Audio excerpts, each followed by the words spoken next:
Hello friends, welcome back. तो हमने last क्या कर लिया था बच्चे बताओ। आज we have done complex number का थोड़ा सा मैंने ग्राफिकल आपको बताया था, दैट इज बीइंग सर्कल वाला पार्ट है ना। सर्कल को हमने कैसे इक्वेशन को डिराइव किया था, सर्कल इक्वेशन कैसे डिराइव हुई थी। अब मैं उसी सर्कल को ना थोड़ा सा आगे लेके चलूंगा। We will be moving on towards straight line, कि सर्कल से हम लाइन की इक्वेशन बनाएंगे, वो भी कॉम्प्लेक्स की फॉर्म में। तो क्या होती है जरा देखते हैं। हमने जो लास्ट लिखा था उसको मैं लिख रहा हूँ। हमने लास्ट लिखा था आपका z minus z not under the mod equal to r. We discuss this part, ठीक है ना। हमने इस चीज को हमने क्या स्टडी किया, z minus z not equal to r. उस हिसाब से हमने बता दिया था इसको हम क्या बोलते हैं, सेंटर, तो इसको हम क्या बोलते हैं, रेडियस, है ना। तो ये हमने स्टडी कर लिया था। अब इस सर्कल की इक्वेशन को ना थोड़ा सा हम चेंज करके लिखेंगे। अब चेंज करके क्या लिखना चाह रहे हैं हम, इसकी इक्वेशन को जरा समझेंगे कि मैं अब इसमें ना थोड़ा सा चाहूंगा कि हम मॉडिफाई करेंगे अपनी प्रॉपर्टी से। थोड़ी सी प्रॉपर्टीज आपको याद होंगी। सबसे इंपॉर्टेंट प्रॉपर्टी याद रखिएगा, mod z square equal to z z bar होती है। मॉडुलस की और कॉन्जुगेट की कनेक्टर प्रॉपर्टी इसे बोला जाता है। क्या बोलते हैं इसे, कनेक्टर प्रॉपर्टी। ज्यादातर मॉड जहां होगा ना और आप उसे कॉन्जुगेट पर ट्रांसफर करना चाहोगे या ग्राफिकली करना चाहोगे, तो आपको सबसे पहले ना इस चीज को देखना पड़ेगा, क्या कि मॉडुलस और कॉन्जुगेट की प्रॉपर्टी को कैसे हम हैंडल करेंगे ना। तो ये वाली प्रॉपर्टी को मैं यहाँ पे थोड़ा सा इन्वॉल्व करता हूँ। मैंने इसे दोनों तरफ स्क्वायरिंग किया। स्क्वायरिंग करने से मेरे पास मिल गया z minus z not and z minus z not का conjugate equal to r square. R एक रियल नंबर है तो वो आर में ही रहा, ठीक है जी। अब इसे थोड़ा सा एक्सपैंड करते हैं। एक्सपैंड करने से जो मेरे पास जजमेंट आएगी वो क्या आएगी, z z bar minus z not bar z minus z not z bar plus z not bar minus r square इधर लिया इक्वल टू 0। तो इससे मुझे क्या मिल गया जी, ये वाली चीज आपको दिख रही है, इसको हम कह सकते हैं mod z square, simple as that. ये एज इट इज लेके चलते हैं, z not bar z and z not z z bar plus इसको modulus of z not square लिख दिया minus r square equal to 0। यहाँ आने के बाद थोड़ा सा इस चीज़ों को हम डेवलप कर लेते हैं कि ये वाली चीज़ हमने हमारी जो आई है इसको हम और कस्टमाइज कैसे कर सकते हैं। इसमें कस्टमाइजेशन आपका ये हो गया, थोड़ा सा देख लेते हैं इसको। ये जो पार्ट है, इस पार्ट को देख रहे हो आप, मॉड जेड नॉट स्क्वायर एक रियल नंबर आएगा, ये भी एक रियल नंबर है, दोनों एक रियल नंबर है। क्योंकि रियल नंबर में से माइनस होगा तो एक रियल नंबर ही आंसर आएगा, तो उसे मैंने लैम्डा ले लिया, ठीक है जी। इसे मैंने लैम्डा ले लिया। नाउ अब यहाँ पे जो बच गया वो क्या बच गया, mod z square minus z not bar z minus z not z bar. तो ये जो निकल के आई है ना आपकी, ये हमारी होती है कॉम्प्लेक्स सर्कल की जनरल इक्वेशन। हर जगह पे सर्कल ऐसा लिखा हुआ नहीं मिलेगा आपको, आपको सर्कल ऐसा भी लिखा हुआ मिल सकता है। अब इसमें क्या क्या चीज होनी चाहिए, क्या क्या चीज कहाँ पे हमें समझ में आनी चाहिए, जरा देख लेंगे। ये वाली चीज जो मॉडुलस ऑफ जेड स्क्वायर है, ये रिप्रेजेंट क्या कर रहा है आपको, x square plus y square. अगर हम, मैंने आपको लास्ट क्लास में बताया था कि z को x प्लस आई वाई कभी भूलना मत, वो तो आपको हमेशा याद रखना। अब मॉड z की वैल्यू क्या हो जाती है, under root of x square plus y square. और मैं यहाँ क्या कर रहा हूँ, मॉड z का स्क्वायर कर रहा हूँ, तो क्या आ रहा है, x square plus y square आ रहा है, ठीक है कि नहीं। तो ये x square plus y square आया, मतलब आपको मैं क्या रिलेट कराना चाह रहा हूँ, मैं रिलेट ये कराना चाह रहा हूँ कि हमने 2D में एक सर्कल की इक्वेशन पढ़ी है जो कि कुछ ऐसी होती है। याद करो आप लोग, जैसे सेंटर होता है माइनस जी माइनस है, वो रेडियस होता है आपका इस सी के अंदर हिडन होता है ना। आर कैसे निकलता है, under root g square plus f square minus c. मैं उसी को ही कनेक्ट कर रहा हूँ इसकी इक्वेशन के साथ। इस इक्वेशन के साथ इसको कैसे कनेक्ट कर रहा हूँ जरा देख लीजिए आपके सामने, क्योंकि मैं ना इसमें इससे लाइन को डेवलप भी करूंगा, इससे लाइन भी डेवलप होगी। जरा इसी चीज को देखिएगा ना। यहाँ पे आपके सामने जो mod z not z square आया उसे x square plus y square माना गया। यहाँ पे आपका इसका सिस्टम में ये एक्स प्लस आई वाई में जाएगा, इधर ये x प्लस आई वाई का कॉन्जुगेट होगा, और Z not bar constant complex number है, उस हिसाब से वहां पे इनकॉर्पोरेट होंगे। होने तो हमें क्या करना है, हम सिर्फ अपनी इस बात पे फोकस कर रहे हैं कि हमें इससे आउटकम क्या निकालना है, हमें इससे क्रक्स ऑफ द स्टोरी क्या पकड़नी है। हमें इससे ये पकड़ना है कि ये भैया रियल नंबर रहने वाला है, ये हमारा एक्स प्लस वाई स्क्वायर आने वाला है। इस हिसाब से इक्वेशन मेरी जनरल सर्कल की इक्वेशन बन जाएगी, बस। अब इसको जैसे मैं एक एग्जांपल में लेता हूं तो जरा आप समझेंगे, ये इक्वेशन है, जरा समझेंगे इस बात को कैसे करने जा रहे हैं हम। मैंने एक एग्जांपल लिया, मान लो मैंने लिख दिया mod z square minus 3 minus 4i z bar minus 3 plus 4i z plus 4 equal to 0, ऐसा लिख के दे देगा आपको, बोलेगा what does it represent.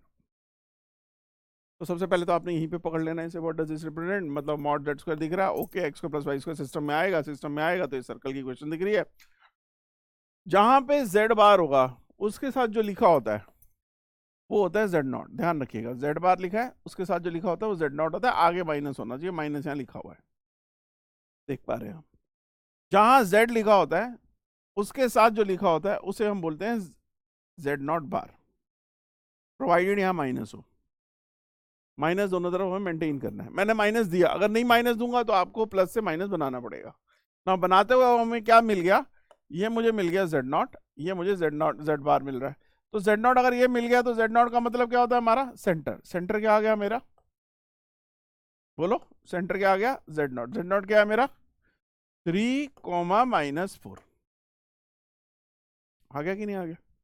Radius निकालना है, रेडियस कहां से निकलेगा, ये लैम्डा से निकलेगा, जो ये लैम्डा लिखा हुआ है, ये जो लैम्डा है, लैम्डा मैंने किसको लिखा था याद है आपको, लैम्डा मैंने किसको लिखा था, यहाँ पे क्या टर्म थी, देखो जरा यहाँ पे क्या टर्म थी, दिख रहा आपको, mod z not square minus r square थी ना। तो मैंने यहां से क्या बनाया अपना mod z not square minus r square equal to 4। तो जेड नॉट स्क्वायर तो यहां से मिल जाएगा, ये 3 और माइनस हो रही है तो जेड नॉट स्क्वायर क्या आ जाएगा, under root of 3 square plus 4 square का whole square minus r square equal to 4। तो ये बन गया 25 अंडर रूट का square minus 4 equal to r square, होते हो गया 25 minus 4 equal to r square, r कितना आ गया अंडर रूट 21, रेडियस आ गया ना, तो रेडियस इज रूट 21। तो सेंटर मिल गया, माइनस के साथ मिल गया, रेडियस मिल गया आपको जो आपको दिख रहा है। तो ये general equation of a circle आपको याद रखनी है, बहुत इंपॉर्टेंट है, बहुत ज़्यादा यूज होगी, इससे ही मैं आगे भी बढ़ूंगा। अभी 2-4 चीज़ें इसी में ही डेवलप करूंगा, पहले आप इस चीज़ों को जरा थोड़ा सा और एक एग्जाम्पल ले लेते हैं, फिर उसके बाद आगे बढ़ेंगे। तो मैं थोड़ा सा इसे ऊपर कर रहा हूँ, अब फिर उसके बाद अब आप आगे बढ़ते हैं। नाउ अब इसमें हम क्या लिखने जा रहे हैं, देखिए मैंने आपके सामने दिया z z bar plus 4 minus i z plus 4 plus i z bar plus 1 equal to 0। भैया ये बात याद रखिएगा, यहाँ पे 1 लिखा हुआ है या 4 लिखा हो या 9 लिखा हो तो उसी को स्क्वायर रूट मत कर देना कि वो रेडियस होता है, जैसे हमारे जनरल इक्वेशन ऑफ सर्कल में होता है, वो नहीं होती है कहानी यहाँ पे। ये आपका लैम्डा रिप्रेजेंट कर रहा है, ध्यान रखिएगा, जैसे यहाँ 4 लिखा था तो इसका मतलब ये नहीं है कि इसका रेडियस 2 है, देख पा रहे हैं इसका रेडियस रूट 21 निकला था। मतलब कई बच्चे यही लेते हैं कि भाई यहाँ पे भी जो लिखा है ना उसका स्क्वायर रूट कर दो वो रेडियस आ जाएगा, गलत, बिल्कुल गलत। समझना कैसे है आपको, यहाँ से समझना है, मॉड जेड स्क्वायर चाहिए हमें, एक टर्म हमारी जेड बार के साथ जो लिखी होगी कोएफिशिएंट वो हमारा जेड नॉट होता है, जो जेड के साथ लिखा होता है वो जेड नॉट बार होता है, आगे माइनस मेंटेन करना है, नहीं होगा तो हम अपने आप बना लेंगे, जैसे यहाँ पे दिख रहा है यहाँ पे तो माइनस नहीं है तो हमें बनाना पड़ेगा ना। तो हम क्या करेंगे, हम बनाते हैं माइनस साइन, यहाँ पे माइनस लगाया, यहाँ -4 प्लस आई लिखा, जेड अपनी जगह ही है, यहाँ पे माइनस लिखा, -4 माइनस आई लिखा, जेड बार अपनी जगह ही है। तो मेरे पास सिस्टम में क्या आ जाएगा, z z bar z z bar plus 1 equal to 0। मैंने क्या चेंज किया समझ में आ गया ना। माइनस बनाने के बाद अब जो जेड के साथ लिखा होता है वो होता है आपका जेड नॉट का बार, दोनों बार इकट्ठे नहीं आते, एक कांस्टेंट कॉम्प्लेक्स नंबर आता है जिसका बार उसके साथ आता है। नाउ यहाँ पे ये जो चीज आ रही है आपकी, इसको आप लिख सकते हैं this will be your z not bar, और ये क्या होगा जेड नॉट, क्योंकि जेड बार के साथ जेड नॉट है, तो ये मेरा जेड नॉट हो गया। तो जेड नॉट मेरा होता है सेंटर, तो सेंटर का कोऑर्डिनेट क्या आ गया जी, -4 कोमा -1, जिसको हम fx बोलेंगे। कोऑर्डिनेट बोला मैंने, गलत बोला, क्या बोलेंगे? fx। तो fx of z0 is -4 coma -1। मुझे क्या चाहिए? रेडियस चाहिए। ये क्या लिखा है? लैम्डा लिखा है। तो रेडियस क्या होती है? आपको पता ही है, mod z0 square minus lambda is equal to r square. इसका स्क्वायर किया, अंडर द रूट का स्क्वायर किया, -1 किया, इक्वल टू r स्क्वायर। तो क्या आ गया? 16 + 1 17, under the root free, -1 equal to r square, r equal to 4। तो 1 से नहीं आया रेडियस, 1 को यूज करके आया, 1 का रेडियस 1 नहीं होगा, ध्यान रख लीजिएगा। तो रेडियस क्या आ गया? 4। आई थिंक अब आपको समझ में आ चुका कि मैं क्या बोलना चाह रहा हूँ कि general equation of a circle को हमने कैसे स्टडी करना है, उधर से हमने सेंटर कैसे उठाना है, रेडियस कैसे उठाना है। अब यहाँ पे इस बात को थोड़ा सा ध्यान रख के चलिएगा, मैं आगे जाके इसको वापस से रोल बैक करूँगा, अभी करूँगा आज ही की क्लास में। तो अभी हमने इसको जनरल इक्वेशन ऑफ सर्कल को कैसे जज किया, ये आपके सामने है ना। आगे थोड़ा सा अब क्या बढ़ रहा हूँ मैं इसको कंपेयर जैसे किया था, अभी इसको थोड़ा सा उसी को रिलेट करता हूँ। हमने अभी एक चीज़ लिखी थी आपके सामने, अगर याद करो, सर्कल की इक्वेशन लिखी थी x² + y² + 2gx + 2fy + c। ये मैंने सर्कल की इक्वेशन लिखी थी, याद है ना? किसमें लिखी है मैंने? ये सर्कल की इक्वेशन लिखी है 2D वाली। अब 2D वाली इक्वेशन में मैंने क्या किया? मैंने इस चीज़ों को मार दिया। किसको मार दिया? मैंने इसको मार दिया, दोनों x² + y² को मार दिया। तो मारने के बाद जो बचेगा वो क्या बचेगा? आपको दिख रहा है ये क्या बचेगा? Linear equation in x and y।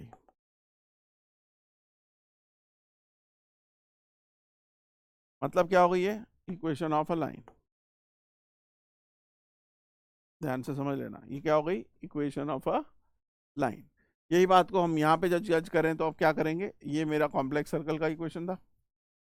मैंने कहा भाई इससे मुझे लाइन की इक्वेशन निकाल के दिखाओ। कौन सी? कॉम्प्लेक्स वाली। तो कॉम्प्लेक्स वाली इक्वेशन कहाँ से आएगी? कॉम्प्लेक्स वाली इक्वेशन आएगी इधर, मैं z बार को मार दूंगा, सीधी सी बात। मैंने z बार को अगर तमाशे को खत्म कर दिया तो मेरे पास जो बच गया वो ये जो बच गया, ये क्या कहलाएगा आपका? 4 - iz + 4 + i, ध्यान से देखिएगा, z बार + 1 = 0। इसको नाम देते हैं CSL। CSL का मतलब क्या? Complex straight line. ठीक है जी, इसका नाम क्या आएगा? Complex straight line. ध्यान से समझ लीजिए, क्लियर हो गई बात? नाउ अब इसको मैं अगर जनरलाइज करूं और उसके बाद इसके ऊपर थोड़ी सी कहानी बताऊं, इसी को थोड़ा सा मूव करता हूं आगे, तो थोड़ा सा देखेंगे।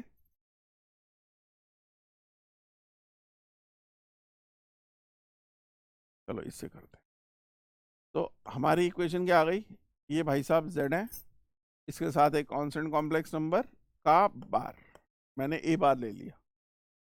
a कॉम्प्लेक्स नंबर है, z बार है, तो z बार के साथ क्या हो गया? a हो गया, प्लस 1 था, या रियल नंबर होना चाहिए, इसको लिख दिया k। तो ये रिप्रेजेंट करती है equation of general complex straight line. ठीक है जी।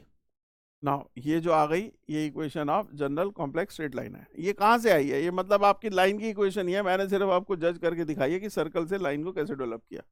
इस लाइन की इक्वेशन को आप वैसे भी कॉम्प्लेक्स नंबर की लाइन को आप रियल वाली लाइन से भी रिलेट कर सकते हो, इवेल्युएट कर सकते हो, बना सकते हो, या इससे उसको बना सकते हो। दोनों को रिलेटेड होते हैं। एज एन एग्जाम्पल देखिएगा, मैं आपको यहाँ बताने जा रहा हूँ, मेरी लाइन की इक्वेशन है x - 2y, और शॉर्टकट बताऊंगा उसके आगे।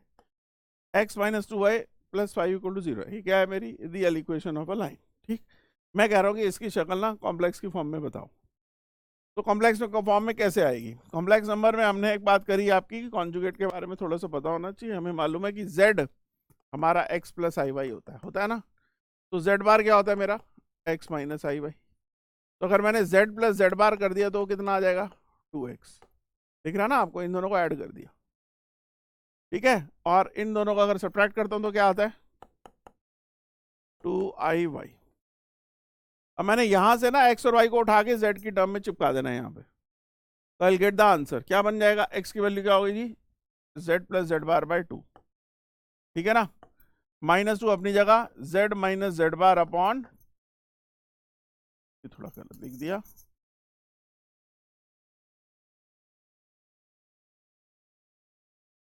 क्या लिखा था मैंने, 5 equal to 0, z minus z bar upon 2i plus 5। ठीक है जी, ये मेरे पास इक्वेशन आ गई। किस में आ गई, z की शक्ल में बना रहा हूँ और इसको शॉर्टकट में बनाऊंगा अब आपके सामने। आपने सीधा इसको देखोगे, आंसर लिखोगे। पहले इसको देख लो जरा, एक बार जरा तरीके से समझ लेते हैं, फिर आगे चलेंगे। मैंने क्या किया, थ्रू आउट एलसीएम लिया, z अपनी जगह प्लस जेड बार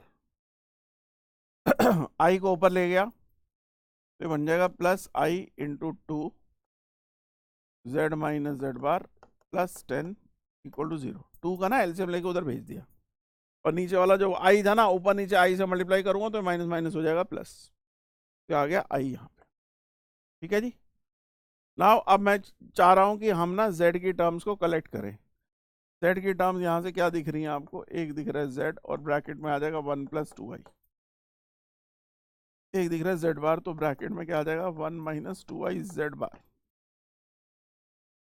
प्लस 10। ठीक है जी,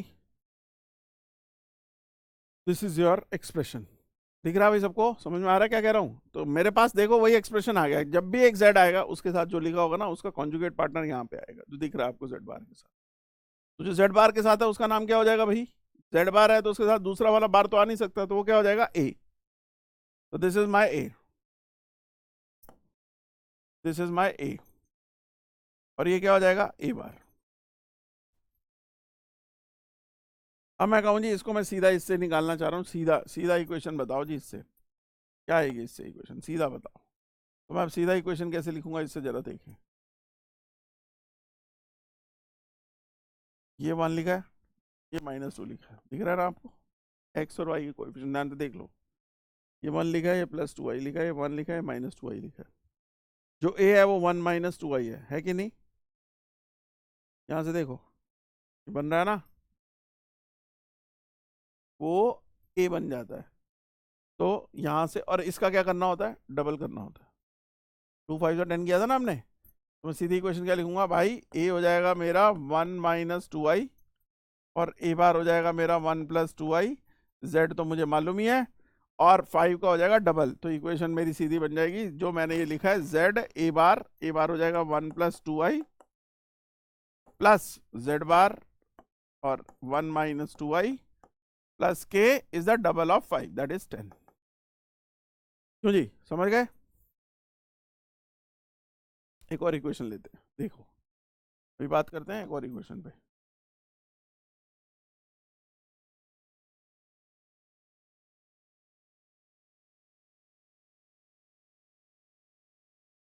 तो अब मैंने जैसे इक्वेशन ले ली, मान लो 2x plus 3y minus 7 equal to 0। मैंने कहा भाई इक्वेशन दी है, रियल फॉर्म में दी है, कॉम्प्लेक्स में लिख के बता। तो लिख के क्या करना है इसमें, 2 3 उठेगा, प्लस का प्लस ही है ना, तो मेरा a क्या हो जाएगा, ठीक है कि नहीं, a बार क्या हो जाएगा 2 माइनस 3y। तो मेरे को इक्वेशन क्या लिखनी है, ये लिखनी है z, z तो जनरल पॉइंट है, साथ में क्या आ जाएगा, z के साथ बार आएगा 2 माइनस 3i, और z बार होगा तो क्या आएगा 2 प्लस 3i, है कि नहीं? क्वेश्चन खत्म। -7 का क्या हो जाएगा, डबल 14। अब हम चलते हैं उल्टा, सीधा समझ गए? एक क्वेश्चन और, 4x minus 7y equal to 0, क्या होगा बोलो? एक है 4 माइनस 7y, ए बार क्या होगा 4 प्लस 7y, कॉन्स्टेंट है नहीं, गोली मारो, आंसर क्या आएगा 4 माइनस 7i, क्या आया 4 माइनस 7i, ए आया, तो इसके साथ z का बार आएगा। दूसरा 4 प्लस 7i, साथ में क्या आएगा z, क्योंकि ये इसका कंजुगेट हो गया, साथ में कांस्टेंट है नहीं, तो मेरी इक्वेशन आ गई सीधी। ठीक, अब मैं चलता हूं आगे, उम्मीद है समझ में आ गया होगा लाइन कैसे बना रहे हैं।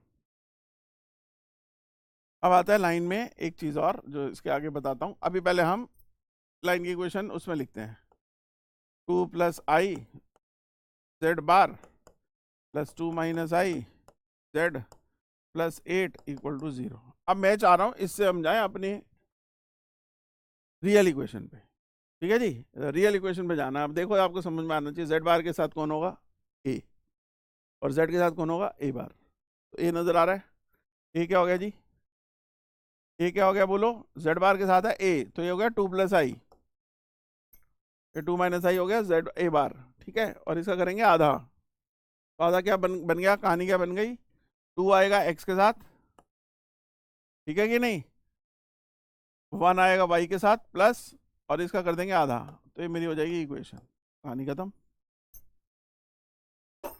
हो गया कि नहीं, सीधा करके कराऊं क्या, तब समझ में आएगा, जेड और जेड बार डाल के दिखाऊं क्या, नहीं आता समझ में तो जेड जेड बार डाल दो यार, इसमें क्या हो गया है, इसको डाल दो x - i y, वो तो आपके पास एक बेसिक पेटेंट रूल है ही आपके पास कि कुछ ना मिले z को ठोक दो, x - i y और x + i y, जहां जहां जैसा जैसा z लिखा हुआ है, तो यहाँ पे आ गया x + i y + 8 = 0, बोल दो आप, x की टर्म के साथ x की टर्म खोल देंगे, y की टर्म के साथ y की टर्म खोल देंगे, या ऐसे नहीं करना तो पहले हम एक काम करते हैं, इसको हटाते हैं, पहले हम ना z की टर्म्स को ऐसे उठा लेते हैं, z और z बार की टर्म को, तो ये क्या हो गया 2 z बार और 2 z, तो 2 के साथ क्या आ गया, z + z बार आ गया, ठीक है ना, इन दोनों को उठा लिया z के साथ, फिर i के साथ उठा लिया, तो plus i z bar - z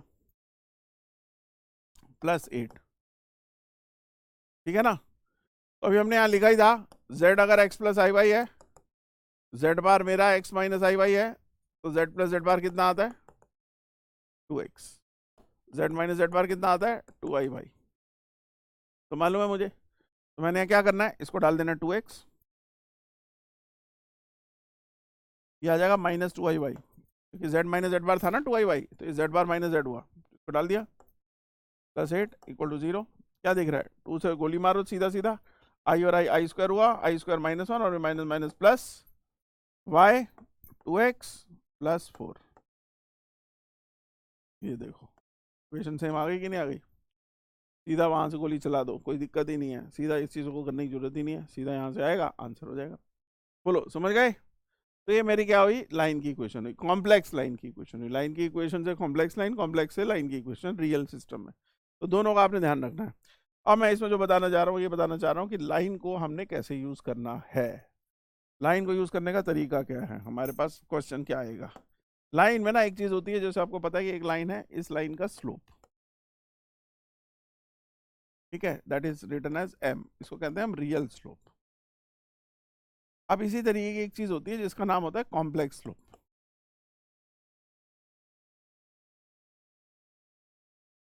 complex slope को ना हम स्मॉल z में डिनोट करते, ठीक है, रियल स्लोप और कॉम्प्लेक्स स्लोप। कॉम्प्लेक्स स्लोप पे ज़्यादा की कहानी ज़्यादा आती नहीं है, ज्योमेट्रिकली ये कॉम्प्लेक्स स्लोप कहीं नज़र नहीं आता, रियल स्लोप ही ज्योमेट्रिकली नज़र आएगा आपको। कॉम्प्लेक्स स्लोप में बस थोड़ी सी रिलेशन को याद रखना है जो रियल स्लोप से हम बनाते हैं। पहले तो मैं आपको ये बता दूं, अगर मेरे पास 2 पॉइंट हो, एक होगा z1 और एक होगा z2, उसे मैंने प्लॉट किया, इन दोनों को जोड़ा है, z1 और z2 जब जुड़ जाता है तो z1 z2 का कॉम्प्लेक्स स्लोप स्मॉल z की फॉर्म में जो लिखते हैं वो लिखते हैं z1 - z2 upon z1 - z2 का बार, मतलब कॉन्जुगेट। कभी भी 2 पॉइंट से आप कॉम्प्लेक्स स्लोप डेवलप करेंगे तो होगा z1 - z2 upon z1 - z2 का बार, इस बात को ध्यान रखें। नाउ अब इस चीज से मैं अपनी इस लाइन से क्या फायदा उठा सकता हूं, ये मैं बताऊंगा आपको। ये वाली लाइन मेरी रियल लाइन है, रियल लाइन का स्लोप आपको दिख रहा है y = -2x - 4 की फॉर्म में लिखा, y = mx + c की फॉर्म में, उससे मुझे इसका स्लोप दिख रहा है -2, ये मेरा रियल स्लोप है। क्या है मेरा, ये रियल स्लोप है। अब इस लाइन का रियल स्लोप, रियल लाइन लिखी थी तो रियल स्लोप लिख दिया, अब कॉम्प्लेक्स लाइन लिखी होगी तो कॉम्प्लेक्स स्लोप भी आएगा। रियल स्लोप और कॉम्प्लेक्स स्लोप इस लाइन में दोनों दिखेंगे आपको, किस लाइन में, जो मैंने लाइन लिखी थी इससे पहले, क्या लाइन थी जरा उसे लिख देता हूं मैं। मेरे पास लाइन थी 2 + i z बार प्लस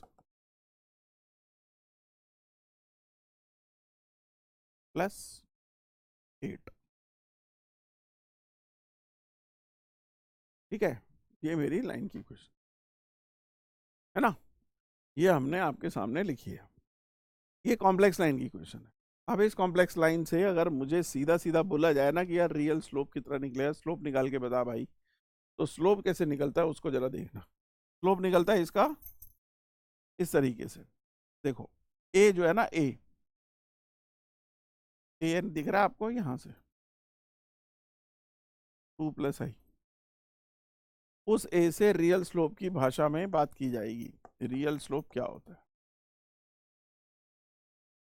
ये क्या होगा, -2 आना चाहिए। कैसे आएगा, minus of real part of a upon imaginary part of a.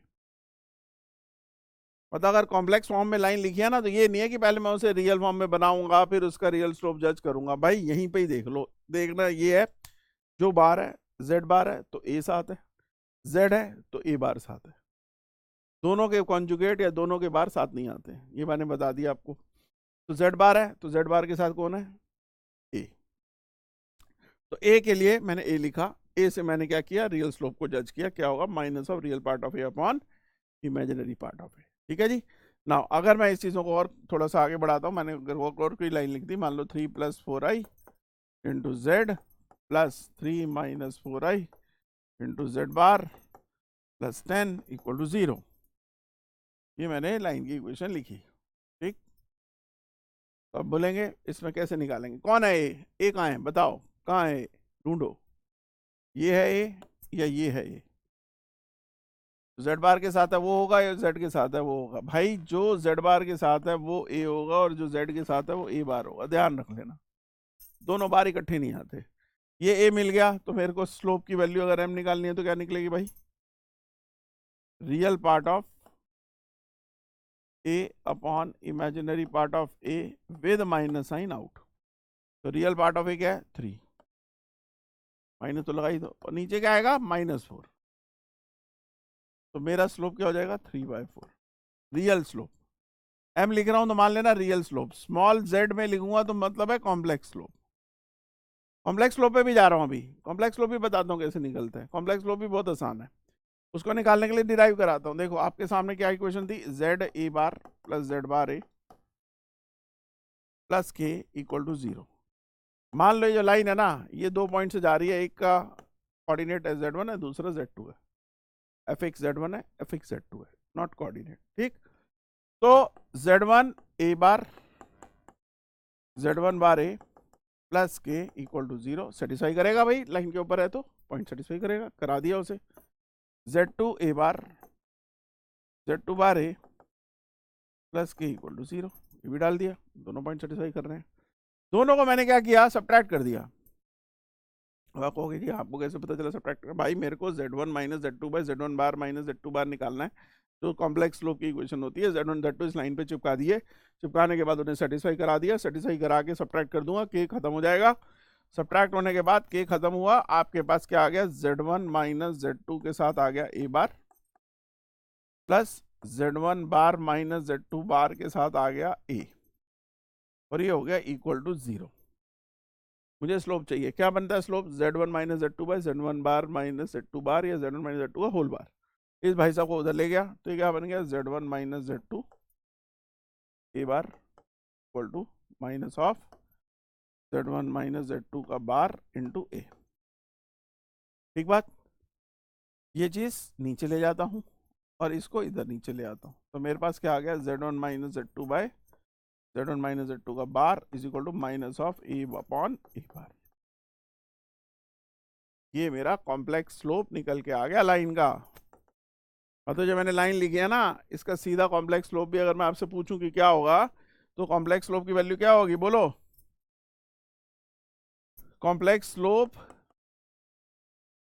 क्या होगा इस लाइन का, minus of a upon a बार। कौन है, ये रहा a, a के आगे लगाओ माइनस, माइनस तो दोनों में लग रहा है, ये ध्यान रख लेना, कॉमन है माइनस साइन। a पूरा उठा लेना, ऊपर रख देना, और a बार नीचे रख देना, ऊपर वाले का ही कॉन्जुगेट कर देना, ऐसे समझ सकते हो। तो ये कॉम्प्लेक्स स्लोप है। कॉम्प्लेक्स स्लोप सिर्फ देखने की चीज़ है, इसको ज्योमेट्रिकली नहीं देख सकते। ये कॉम्प्लेक्स स्लोप का कहानी क्या है, ये मैं अभी आपके सामने आगे रिलेट करता हूँ, अभी इसी पेज पे आगे। यहाँ तक समझ में आ गया भाई, सबको क्लियर है। रियल स्लोप और कॉम्प्लेक्स स्लोप लाइन के अंदर मैंने क्या बताया, ये आपको दिख गया। ठीक है, अब मैं थोड़ा सा आगे इसको बता रहा हूँ कि इस कॉम्प्लेक्स स्लोप मैंने बताया क्यों है। देखो मैंने बताया इसलिए है कि आपके पास जब दो लाइन होती हैं, ठीक है, रियल फॉर्म में लाइन होती है, y = m1x + c1, y = m2x plus C2, ये दो लाइन्स अगर पैरेलल हैं, ठीक है, तो हम कहते हैं ना M1 इक्वल टू M2 होगा। और यही लाइन अगर परपेंडिकुलर है तो हम क्या बोलते हैं, M1 M2 -1। ये हमने पढ़ा हुआ है, सिंपल सी बात है, इस चीज़ को हम जानते हैं। ये रियल सिस्टम में लाइन पड़ी है। अभी ये रियल सिस्टम में जो लाइन है, इस रियल सिस्टम लाइन का मैं नामकरण चेंज कर रहा हूँ। ये नाम हो गया मान लो A1, ठीक है, bar Z plus A1 Z bar plus A1 equal to 0। और ये मैंने लिख दी A2 bar Z plus A2 Z bar plus K2, ठीक, ये दोनों लाइनें लिख दी। इनका कॉम्प्लेक्स स्लोप निकलेगा ना, कॉम्प्लेक्स स्लोप Z1 क्या होगा, minus of A1 upon A1 बार, अभी पढ़ लिया हमने ऊपर। Z2 क्या होगा, माइनस A2 अपॉन A2 बार। ओके, ये आपको दिख गया, Z1 में मिल गया, Z2 में मिल गया।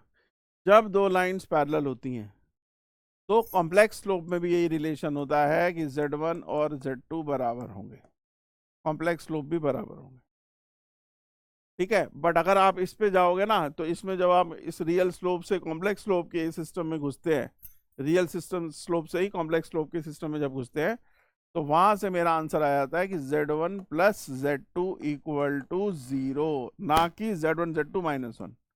ये अगर माइंड में आ रहा ना कि ये चीज -1 होगी क्योंकि ये चीज भी इक्वल थी तो यहाँ पे इक्वल लग गया जी, यहाँ पे होगी, तो ये गलत है। इसका आंसर ये होता है, कॉम्प्लेक्स स्लोप की फॉर्म में उनका सम 0 होगा, रियल स्लोप की फॉर्म में उनका प्रोडक्ट -1, और रियल स्लोप की फॉर्म में उनका slope equal for parallelism and perpendicularity.